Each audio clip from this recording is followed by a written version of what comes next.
Irmãos, eu senti de pregar hoje. Já havia alguns domingos que eu não pregava. Eu senti de pregar hoje o assunto da escola dominical, para ser bênção para quem veio e para dar uma nova oportunidade para quem não veio. Abra a sua Bíblia no Evangelho de João, capítulo 3, versículo 8. Eu queria, com a permissão de Deus, falar um pouco hoje aqui sobre o tema O Mistério do Vento. O Mistério do Vento, de João 3 e 8. O vento assopra onde quer, e você ouve a sua voz. O vento assopra onde quer, e você ouve a sua voz, mas não sabe de onde vem nem para onde vai. Assim é todo aquele que é nascido do Espírito. Versículo 6. O que é nascido da carne é carne, o que é nascido do Espírito, com E maiúsculo, é Espírito com E minúsculo. Não te maravilhes de ter dito: necessário te é nascer de novo. Com muita liberdade, crendo que Deus vai falar com você nessa noite, você pode se assentar. Bendito seja o nome de Jesus. O que é vento, irmãos? Vento é o ar em movimento. Vento é o ar em movimento. Quando o ar se movimenta e se desloca, quando há uma pressão das cargas atmosféricas, essa pressão faz com que as massas de ar se movam. E quando as massas de ar se movem, elas geram o vento, elas promovem o vento. A Bíblia fala muitas vezes sobre o vento. Há muitos símbolos do Espírito Santo na Bíblia. A Bíblia fala que o Espírito Santo é como a água. Ele não é água, mas é como a água que sacia a nossa sede. O Espírito Santo é como fogo que produz calor. O Espírito Santo desce sobre João. Ele não era pomba, viu? Ele não virou uma pomba, mas ele foi visto como forma corpórea de uma pomba. O Espírito Santo é citado como azeite, que fala da unção. O Espírito Santo é chamado de penhor, de selo, de nuvem, de luz. Mas, para mim, o maior exemplo do Espírito Santo é o vento. Quando a Bíblia fala que o Espírito Santo é como o vento, e o vento, ele assopra, e você ouve a voz do vento, você ouve o barulho do vento, mas não sabe de onde ele vem, nem para onde ele vai. E a Bíblia diz que aqueles que são conduzidos por Deus, aqueles que são nascidos do Espírito, Espírito com E maiúsculo de Deus, eles vivem em Espírito, com E minúsculo que é do homem. Você pode viver em 3 dimensões da sua vida aqui na terra. Você pode viver na dimensão da carne, onde você vai buscar agradar as coisas que são da carne. Você pode viver na dimensão da alma, onde você vai buscar agradar as coisas sentimentais, que são os sentimentos do homem. Ou você pode viver na dimensão do seu espírito, que é a dimensão que busca entender, raciocinar, buscar, sentir e compreender que existe um Deus eterno e um Deus infinito e um Deus maravilhoso. E quem é nascido e guiado pelo Espírito de Deus, ele não vive na carne, ele não vive na dimensão da carne, ele não sente prazer nas coisas da carne. Você pode até assistir um jogo de futebol, mas você não pode, o seu prazer da sua vida não pode ser um jogo de futebol. Você pode até sentir prazer em comer um bom churrasco, é bom, né, irmãos? O prazer da sua vida não pode ser isso. Você pode até sentir prazer em fazer uma boa viagem, que também é bom. O prazer da sua vida principal não pode ser isso. A sua vida não pode ser direcionada pelas coisas que dão prazer à sua carne. A sua vida não pode ser dirigida pelas coisas que satisfazem a sua carne pessoal e a sua vida pessoal. A sua vida não pode ser guiada, sustentada e movida pelas coisas que satisfazem o seu corpo. A sua vida não pode ser direcionada pelos seus sentimentos humanos. Ora estamos vibrando de alegria, ora estamos emburrados, ora estamos abatidos. totalmente instáveis emocionalmente. Você não pode ser dominado na sua vida pelos sentimentos da alma. Você não pode, hoje eu não vou na igreja porque não estou emocionalmente bem. Hoje eu não vou adorar a Deus porque eu estou com um probleminha. Salmo 42, o salmista fala assim: como suspira a corça pelas correntes das águas, assim por ti, ó Deus, suspira a minha alma. A minha alma tem sede do Deus vivo. Quando eu irei e me apresentarei perante a face de Deus, porque as minhas lágrimas têm sido o meu alimento de dia e de noite, enquanto os meus inimigos perguntam: onde está teu Deus? Porque está batido a minha alma, e porque te perturbo dentro de mim. Espere em Deus, minha alma, pois eu ainda o louvarei. Nós não podemos viver na dimensão da alma, na dimensão do sentimento humano, onde as coisas, os problemas da vida nos jogam para lá e nos jogam para cá. Nós temos que ser muito mais fortes do que isso. Temos que ser muito mais fortes do que a carne. Se você, o dia que o inferno souber que você cede pela carne e que você cede os sentimentos da alma, ele vai te bombardear a sua alma, o seu sentimento de uma forma tão grande. Jesus chegou a um ponto de dizer para as pessoas assim: deixe que os mortos enterrem seus mortos. Quando Jesus chega a dizer deixe que os mortos enterrem seus mortos, é porque alguém morreu, alguém tinha desculpa para não vir na igreja e não servir a Deus. Aí ele pega um exemplo mais forte que tem, um exemplo mais forte, pesado que tem. Pode ser uma festa da família, pode ser um problema pessoal, pode ser uma luta particular. Nós podemos ser feridos e abatidos de diversas formas. Eu posso ser abatido por um problema da minha esposa, ela pode ser abatida por um problema meu, o problema do meu filho pode me abater, o problema do meu trabalho pode me abater, a falta de dinheiro pode me abater, uma luta pessoal pode me abater. Isso são sentimentos e coisas da alma. O problema do meu pai pode me abater, o problema da minha mãe pode me abater, o problema dos meus irmãos pode me abater. E são problemas diversos que abatem a alma do homem. E se você vive na dimensão da alma, você vai ser abatido todo dia, você vai estar ferido todo dia. Sabe como que é a vida de pastor? Pastor, sabe como é que ele é? Ele vai dormir com problema. Sexta para sábado, eu peguei no sono 1h da manhã, 3 da manhã, acordei e não dormi mais, minha cabeça ficou rodando. Passava todos vocês na minha mente como um filme assim. Eu dizia: Deus, já orei por eles, agora eu quero dormir, Deus. Ficava todos vocês passando na minha frente. Aí eu acordei. Vida de pastor é assim, ele acorda assim, aí de manhã ele vem para a construção, resolve os 4 problemas. Quando ele volta, vai sair, liga para ele, volta aqui que aconteceu mais um problema. Aí ele volta de novo. Aí daqui a pouco ele vai visitar o irmão que está com problema. Aí vai na casa do irmão. Aí à tarde morre alguém, ele faz o culto fúnebre. Aí à noite tem um congresso para ele pregar e o povo está lá orando. Deus usa o pastor e hoje batiza com o Espírito Santo. Aí ele tem que viajar e pregar no congresso. E no outro dia de manhã ele tem que celebrar a Santa Ceia do Senhor. Não é assim? É assim. Então você não pode viver na dimensão da alma. Vocês são pastores aqui. Vocês viverem na dimensão da alma, seu ministério está falido. Você tem que ser muito mais forte do que a dimensão da carne, e muito mais forte que a dimensão da alma. Você tem que viver na dimensão do Espírito. Na dimensão do Espírito. Onde você canta, importa que ele cresça e eu diminua e vive. Onde você vive na dimensão do Espírito. Onde o Espírito de Deus enche o teu espírito, enche a tua alma e enche o seu corpo e domina a sua vida. E aí você pode dizer como Jó: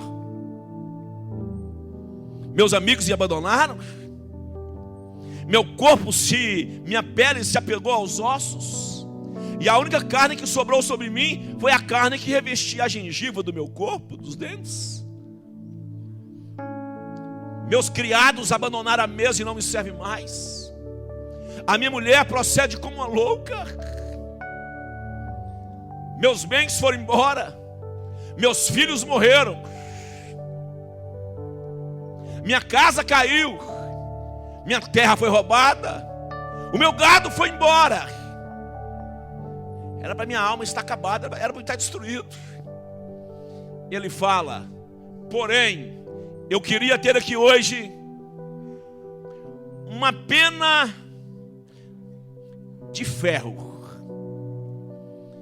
com tinta de chumbo e um livro de folhas de pedra para me escrever que eu sei que o meu Redentor vive, e um dia Ele me levantará e Ele me colocará de pé, e eu adorarei ao nome dEle, e eu exaltarei ao nome dEle, e eu bendirei ao nome dEle.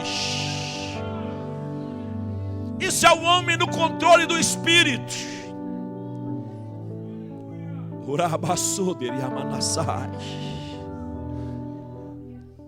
Isso é aquele que é nascido do Espírito, que vive no Espírito, que é guiado pelo Espírito, e que o sopro do vento é quem direciona a vida deles. Eu li que um menino pegou a sua pipa para soltar a pipa, e ele pegou a pipa e estava lá: estou de férias, hoje eu vou soltar papagaio, ô pipa, hoje eu vou me divertir. E ele corria, mas não tinha vento. A hora que ele parava de correr, Luana, a pipa caía. E ele estava triste porque não tinha vento. E de repente ele falou: cadê o vento? Cadê o vento? Aí veio um vento e assoprou, e o papagaio dele subiu. Ele foi soltando a linha, o papagaio indo. E quanto mais o vento soprava, mais ele soltava a linha, mais o papagaio subia. Daqui a pouco o papagaio passou das nuvens, e ele nem viu o papagaio mais soltando a linha. E aí chegou alguém lá, olhou para ele e falou: o que você está fazendo aí? Ele falou: estou segurando o meu papagaio, mas não estou vendo. Ele falou: nem eu, mas estou sentindo. Ele está puxando. Quando eu pego aqui na linha aqui, ó, eu sinto que ele está lá em cima. O vento levou, mas ele está lá. Você não está vendo o Espírito Santo aqui hoje. Você não está vendo Ele, mas você pode sentir Ele. Ele pode nessa noite trazer a alegria da alma que você precisa. Ele pode trazer a transformação da vida que você precisa. Aleluia, aleluia, aleluia. Eu bendigo o teu nome, Espírito Santo. O que é nascido do Espírito é Espírito. Isso fala de novo nascimento. E novo nascimento é nascer do alto. Quem é nascido do Espírito é Espírito, quer dizer, você nasceu do alto. Quando Jesus fala assim para Nicodemos: importa nascer de novo? Ele pergunta como um homem pode nascer de novo. Ele voltaria ao útero da mãe.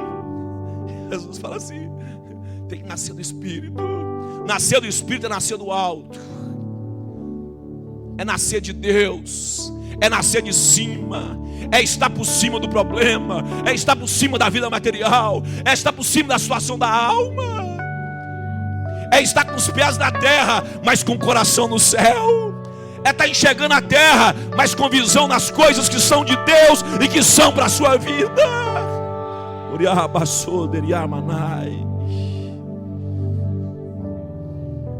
Ninguém consegue impedir o vento de assoprar. Ele assopra quando quer. Ele assopra quando quer. E quando ele assopra, não há barreiras que possam impedir o vento. Sabe o que o vento precisa? Só de uma frestazinha pequena. Só de uma frestazinha pequena. Quando o vento assopra, só tem um jeito de ele não fazer nada: se tudo estiver fechado e bloqueado. Mas se tiver uma frestinha pequena, ele entra, ele assopra e ele faz o que ele tem que fazer. Abra uma brecha aí para o Espírito Santo na sua vida hoje. Abra uma fresta para ele aí. Ah, pastor, eu tô aquele crente da dimensão da alma. Eu tô ferido, machucado, tô triste, desanimado, tô abatido. Mas o vento está dizendo: ei, abra uma fresta. Abra uma fresta, que eu vou entrar na sua vida. Aleluia. Em Gênesis 1:1 fala assim: no princípio criou Deus os céus e a terra. 1:2: a terra, porém, era sem forma e vazia, e havia trevas sobre a face do abismo, e o Espírito de Deus se movia sobre a face das águas. Ele se movia. A terra estava um caos, a terra estava caótica, a terra estava uma bagunça. A pior fase a pior narrativa da história da terra é Gênesis 1:2. E a terra estava caótica, um caos, vazio, escura, sem vida, sem nada. A terra estava morta. E no meio da terra morta, quem está lá? O vento está soprando sobre as águas. No meio da ausência de vida, quando não tinha nada, quem está lá? O vento se movendo sobre a face das águas. Para preparar o quê? Para preparar a terra para o homem que ia chegar, para organizar a bagunça, para organizar o que estava errado, para consertar. Ele está se movendo sobre a sua vida aqui hoje. Se ele movia em uma terra caótica, numa terra vazia, sem nada, imagina, irmã Ivanilde, como é que ele se move hoje aqui dentro dessa igreja, cheia de pessoas bonitas, cheirosas e abençoadas por Deus. Ele se move maravilhosamente, dizendo: eu quero arrumar sua bagunça, eu vou arrumar sua casa, eu vou consertar sua vida espiritual, eu vou consertar sua vida sentimental, eu vou abençoar sua vida profissional, eu vou dar graça de novo à sua vida conjugal. Ah, pastor, lá está uma bagunça, minha vida conjugal, emocional, sentimental. Mas se ele se movia sobre a face das águas, no meio do caos, onde não havia vida e onde não havia esperança, ele se move com muito mais poder aqui essa noite, dizendo: eu sou o Deus que movo e ajo sobre a tua vida.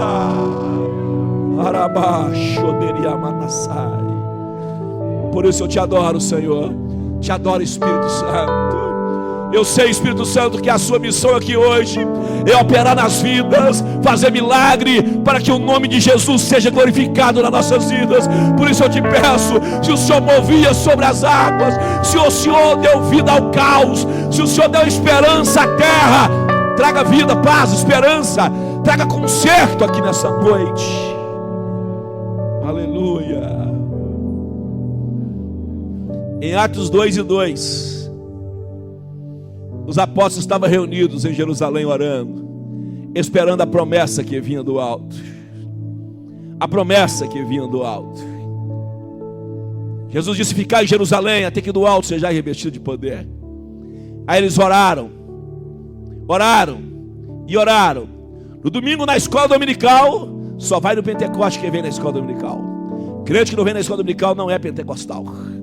Porque o Pentecoste aconteceu domingo, 9 horas da manhã, na escola bíblica dominical. Eles estavam orando às 9 horas da manhã do domingo, buscando ao Senhor. E quando eles buscavam, diz que veio do céu um barulho, como um som de um vento veemente. O Espírito Santo veio como um som de um vento assoprando sobre o cenáculo. E o cenáculo tremia, as cortinas tremiam. Olha o teto da tenda balançando pelo vento. O vento assoprava sobre o cenáculo. Eles estavam quietinhos, paradinhos, esperando a promessa, esperando a hora. Mas depois que o vento assoprou, eles começaram a falar línguas estranhas.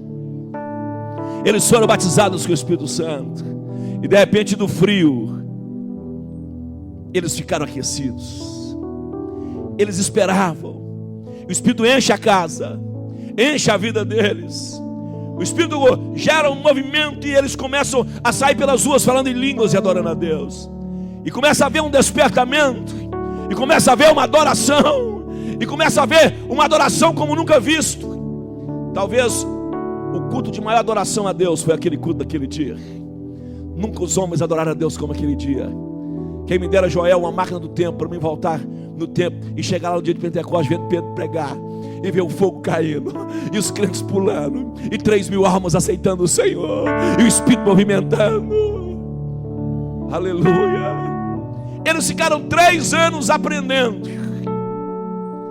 E quando Jesus chega no Pentecostes, tinha 120 crentes da igreja. E aí acontece a primeira pregação com manifestação do vento, e com manifestação do batismo com o Espírito Santo, com a autoridade de Deus. 3 anos, os apóstolos, 70 e Jesus pregando, 120 crentes. Mas no dia que o vento assoprou, 3.000 almas aceitaram Jesus de uma vez só. 3.000 almas aceitaram Jesus de uma vez só. No dia que o vento assoprou, tudo que está parado se movimentou. Tudo que estava quieto se movimentou. Aleluia. O Espírito Santo é Deus em movimento em sua vida.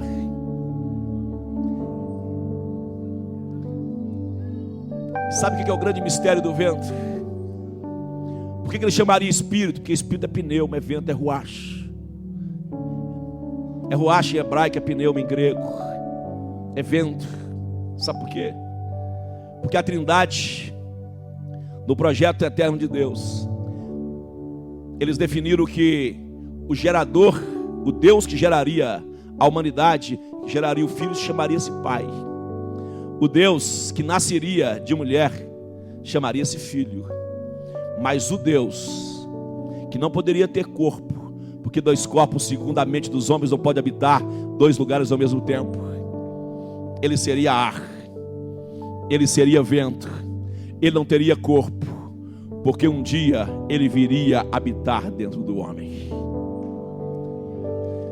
No livro de João, no capítulo 20, Jesus morreu, ressuscitou, e os apóstolos estão reunidos.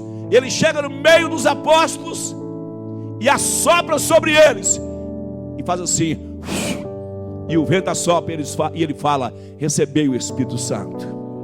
E o Espírito Santo entra nos apóstolos, entra na vida. Ainda não era o batismo com o Espírito Santo que aconteceu depois, no dia de Pentecostes, mas era o habitar do Espírito Santo na vida do homem.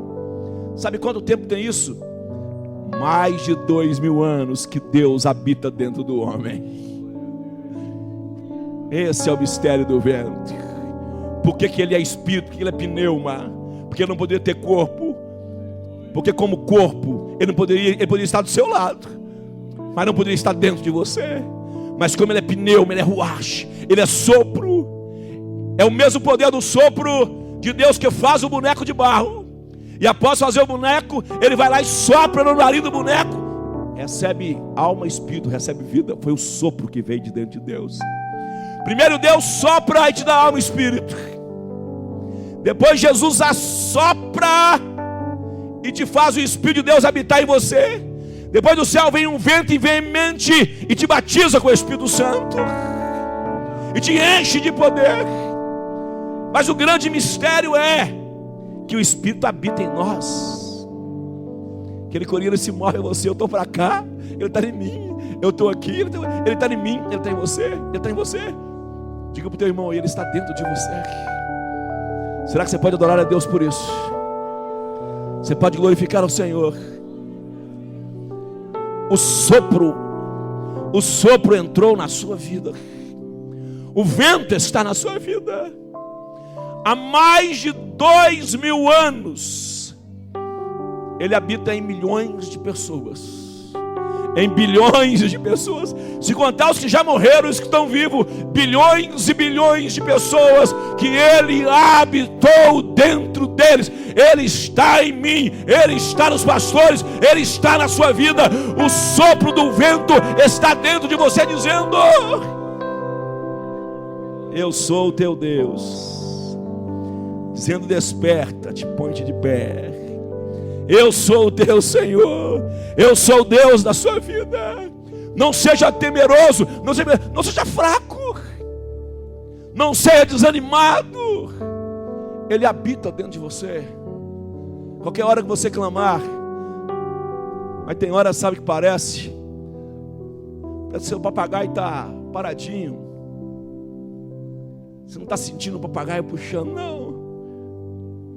O vento está soprando na sua vida. Segure a linha.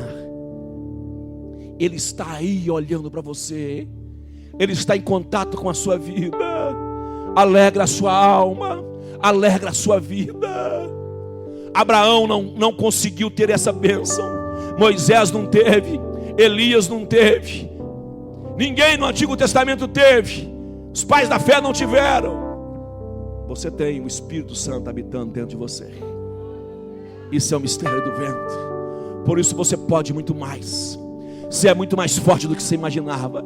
Você vai vencer muito mais do que você pensa. Deus está na sua vida. Ele está contigo todos os momentos. Se você deita, Ele está na sua cama. Se você senta, Ele está com você na cadeira. Se você anda, Ele anda com você. Se você está no carro, Ele está dentro do carro. Se você entra no quarto, Ele está no quarto. Onde é que está o seu problema e a sua luta? Lá no seu problema, Ele está com você. Chega diante dele e fala: Espírito Santo, olha aqui, eu não aceito isso não. Porque o Senhor está comigo e Ele vai te dar vitória. Glória a Deus. Noé ficou na arca quase um ano e um mês com sua família. Mas diz em Gênesis 8:1 que um dia Deus falou assim: vento, assopra.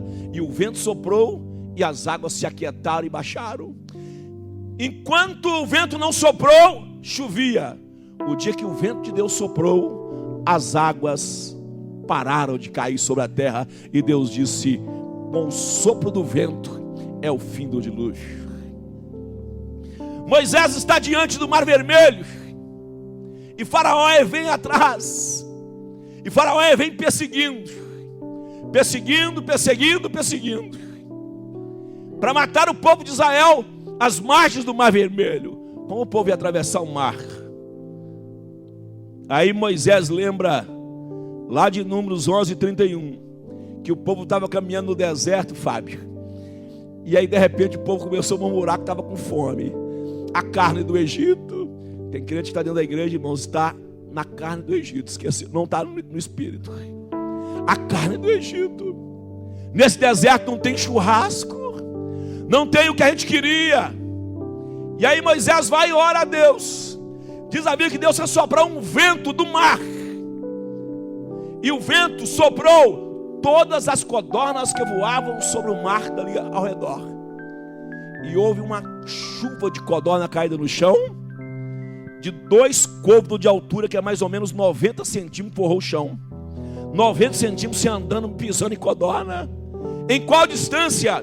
A distância de uma jornada de um homem de um dia, que é de 12 a 18 quilômetros. A grande BH inteira, forrada com 90 centímetros de codorna. Come carne agora até morrer, carnal. Come carne até não aguentar mais. Mas o que é incrível é que quando Moisés ora, o que faz as codornas virem foi o vento que assoprou do mar. Aí ele está diante do Mar Vermelho e Faraó vem. Quando Faraó vem para matar o povo de Deus, que quando o inimigo vem contra nós, irmãos, é para nos matar. Eu estava com o pastor Ivani sentado na mesa ontem ali, na casa do pastor Gondinho ali, irmã Gilda. E aí ele bateu a mão na minha perna e disse assim: quantas vezes o vento soprou sobre a sua vida? Quantas vezes eu orei por você dizendo: Deus, pastor Paulo, cuida dele. Quanta provação, quanta luta. Mas passa ano e passa prova e passa luta e o Senhor está de pé. Passa ano, passa prova, passa luta, passa dificuldade e o Senhor está na mesma marcha. Nunca ouvi falar que o Senhor estava devagar. Nunca ouvi falar que o Senhor estava parado. Só ouço falar que o Senhor está construindo, comprando lote, pregando em congresso, evangelizando, lutando e trabalhando para o Senhor. E eu disse para ele: é o vento do Espírito. Quando Moisés lembra daquilo, ele vê o mar fechado e a multidão presto de uma perseguição e morte. Ele levanta a mão sobre o mar. Sabia, quando ele levantou a mão sobre o mar, Deus mandou um vento oriental. E o vento veio e soprou o mar e fez uma parede de um lado e uma parede do outro. Enquanto o vento soprava, o mar não se fechava. Enquanto o vento soprava, a parede, a estrada no meio das águas estava montada. Eu conheço aquele lugar, eu já estive lá. É mais ou menos 18 quilômetros de largura, mais ou menos. A pedra do fundo do mar ali dá 900 metros de largura, 18 quilômetros de comprimento e mais ou menos 110 a 200 metros de profundidade. O vento vem e assopra o mar vermelho. E Deus faz uma parede, uma estrada de 900 metros de largura, de 18 quilômetros de comprimento e de 110 metros de altura. Qual é a engenharia que dá conta disso, servo? Quem é o engenheiro que consegue fazer uma parede de água e as pessoas passando a seco, porque não tinha lama, porque naquele lugar é pedra debaixo do mar, e eles marcham naquele paredão e caminham, e quando eles caminham e quando eles chegam do outro lado, eles começam a adorar a Deus. O inimigo pensa que pode passar atrás, mas quando o inimigo quer passar atrás, o vento para de assoprar, o vento para de tocar. Porque o vento, irmãos, é para aqueles que são de Deus. O vento é para aqueles que são do Senhor. O vento é para quem vive no Espírito. O vento é para quem é de Deus. Jonas resolve fugir do plano de Deus para a sua vida e pega um barco. Em vez de ir para Nínive, vai para Tarsis. Sabe o que Deus faz? Deus manda um grande vento sobre o mar. E o vento assopra até que Jonas seja lançado no mar pela tempestade que o vento gerou. Porque é o mesmo vento que assopra para te proteger, o mesmo vento que assopra para te abençoar, o mesmo vento que assopra para te guiar, o mesmo vento que assopra para te chamar, é o vento que assopra para te dizer: não te permito sair da minha presença. É o vento que assopra e diz assim: teu lugar é aqui, tu é chamado meu. O mesmo vento que assopra para abrir o mar, se for necessário, ele sopra para fechar o mar. O mesmo vento que assopra para fazer a tempestade, é o vento que obedece e faz a tempestade terminar. Ezequiel estava tendo uma visão de Deus, e Deus perguntou: Ezequiel, o que você vê? Ezequiel 37, versículos 9 a 10. Ele disse: eu vejo um vale de ossos secos. As pessoas estão mortas, os ossos estão separados, espalhados pelo vale. Há pessoas por todos os lados e os ossos espalhados pelo vale. E aí Deus disse para Ezequiel: Ezequiel, profetiza sobre os ossos secos e profetiza sobre os 4 ventos da terra, que vem o vento oriental, que vem o vento ocidental, que vem o vento do norte e que vem o vento do sul, que assopra os 4 ventos. Interessante que primeiro Deus manda ele profetizar. Quando ele profetiza, os ossos se ajuntam antes do vento assoprar. Quando ele profetiza, os ossos se ajuntam. Diz a Bíblia que vem osso de todo lado, e os ossos se ajuntam. E ele orou e viu um monte de esqueleto montado. Mas aí Deus pergunta: o que você está vendo? Eu estou vendo um monte de esqueleto montado. Então agora profetiza sobre os 4 ventos. Aí ele ministra sobre os 4 ventos.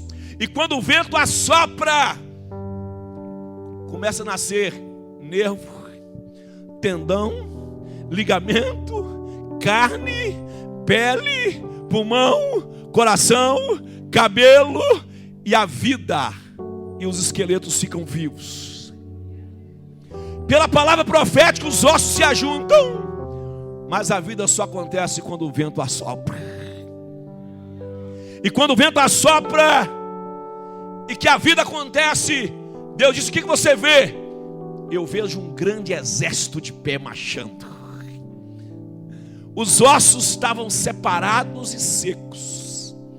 Pela palavra profética, os ossos se ajuntam, pelo sopro do vento, os ossos tomam vida. E o que estava morto passa a viver. Talvez você chegou aqui hoje dizendo: a minha esperança morreu, pastor. Meu sonho morreu. Meu chamado morreu. Minha alegria morreu. E eu estou aqui como profeta de Deus, como Ezequiel, para dizer que não morreu não. Que não morreu não. Porque o vento de Deus continua soprando. O Espírito de Deus continua soprando. Levante as suas mãos aos céus e glorifique a Deus. Ele continua soprando. Sua chamada não morreu. Se Deus te chamou para tocar, você vai tocar. Se Deus te chamou para tocar, você vai tocar. Se Deus te chamou para pregar, você vai pregar. Se Deus te chamou para ministrar, você vai ministrar. Se Deus te chamou para adorar, você vai adorar. Se Deus te chamou para ensinar, você vai ensinar. Porque Deus não desistiu da sua chamada. A sequidão da vida não vai roubar o que Deus tem para você. Deus está aqui nessa noite dizendo: tem uma brecha aí para o vento entrar. Tem uma pequena brecha para o vento entrar. Ninguém pode segurar o vento. Quando as massas de Deus começam a se movimentar, quando Deus começa a agir pela palavra deles, Ele age na sua vida. Só basta você dar uma pequena brecha hoje. Fiquemos em pé. Só basta você dar uma pequena brecha. Uma pequena brecha. Um pequeno espaço para que o vento do Espírito Santo haja sobre a tua vida. Houve um dia da minha vida. Houve um dia da minha vida em que eu pensei que tudo estava acabado, que a minha chamada tinha chegado ao fim e que as minhas forças tinham ido embora. Naquele dia, naquele quarto, pensando em desistir de tudo e parar, o Espírito Santo de Deus achou uma brecha em meu coração, em minha vida. Porque eu dizia que queria parar, mas lá no fundo eu não queria, Robson. Eu dizia que eu perdia a esperança, mas lá no fundo eu queria ser feliz. Eu sentia tristeza, mas eu queria ser feliz. Eu sentia dificuldade em pregar, mas eu queria estar aqui pregando. Eu estava dentro do quarto, mas eu queria mesmo estar aqui na Pampulha, olhando para esse povo mais bonito e cheiroso de Belo Horizonte. A esperança parecia que ia embora, mas no fundo a esperança ainda estava viva. A chama ainda estava acesa. Eu dizia que eu não pastorearia mais, mas no fundo o que eu queria, Júlio, era estar pastoreando. No fundo o que eu queria era ser usado por Deus de novo. No fundo o que eu queria era chorar de alegria. No fundo o que eu queria era falar língua estranha. No fundo o que eu queria era a força de Jó para dizer: eu vou escrever a história da minha vida no meio da provação, no meio da prova. Quando o inferno pensar que tudo acabou, eu quero uma caneta, uma pena de ferro, com tinta de chumbo, com livro de pedra, para escrever e dizer, pelo sopro do vento: o meu Redentor vive.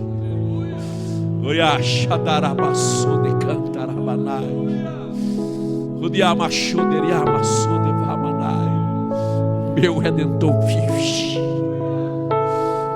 Hoje eu olhei para um amigo meu, pastor, e eu vi 2 gotas de lágrimas caindo pelos olhos dele.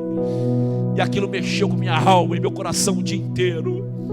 E eu o dia inteiro pensei, eu fazia essa mensagem hoje à tarde. Eu pedi a Deus essa mensagem hoje à tarde. E eu lembrava desse irmão e dizia: Deus, Enche o coração dele lá novamente. Alegra a vida dele, Senhor. Renova a vida, Senhor. Mostra que o Senhor é o Deus que se move sobre as águas do caos. O Senhor é o Deus que move sobre as águas da falta de esperança. O Senhor é o Deus que move sobre as águas da terra escura, perdida, sem vida, sem paz, sem nada. O Senhor é o Deus que faz milagre onde não há mais esperança de milagre. O Senhor é o Deus que move, Senhor. O Senhor é o Deus que move, Senhor. O Senhor é o Deus que restaura, Senhor. O Senhor é o Deus que renova. O Senhor Deus move na vida dele, Senhor.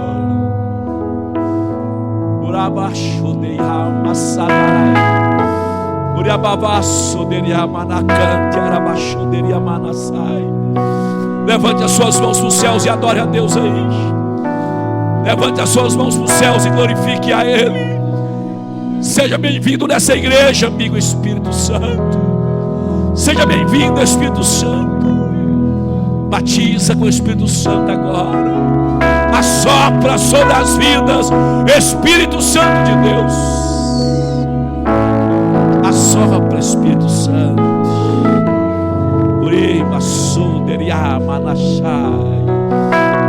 Eu te amo, Espírito Santo. Move sobre a igreja. Dê vida ao vale de ossos secos. Abra as águas do mar. Age sobre a minha vida. Nós não estamos te vendo, mas estamos ouvindo a sua voz.